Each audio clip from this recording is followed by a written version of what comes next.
Hello guys and welcome back to our YouTube channel. Today we're going to be learning what to do if your Facebook account is restricted. Sometimes when you violate the Facebook's community guidelines or when Facebook assumes based on the activity on your Facebook that you violated their community guidelines, what it does as a disciplinary act is restricts your account for a certain time limit. Today we're going to be telling you what to do in a scenario like this, but before getting started, remember to support our channel, hit the like button, subscribe, and turn on your notification bell so that you get notified every time we post a new video. Without further ado, let's get started. So you've received this message from Facebook saying that your account has been restricted for a certain amount of time, whether it be an hour, 24 hours, multiple days, etc. So you can either wait it out and after completing this time limit given to you by Facebook, your account will be unrestricted. However, if you want early access to your Facebook account without reaching this time limit, what you're going to do is you are not going to tap on the OK button that appears on the bottom of your screen.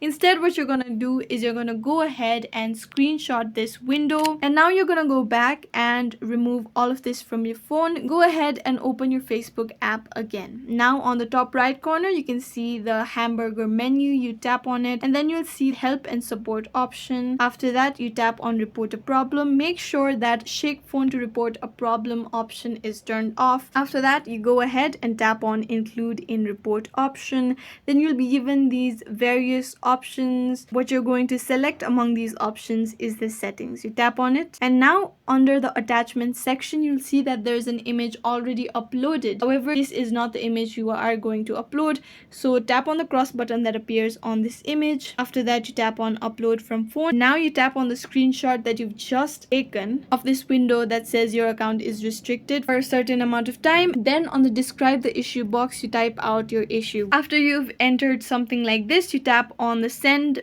button that appears on the top right corner, and then this report will be sent to Facebook. Then Facebook will get back to you within a certain amount of time, and then your account will be unrestricted before it has reached the time limit. I hope this video was useful. If you have any questions, let us know in the comments down below, and thanks for watching.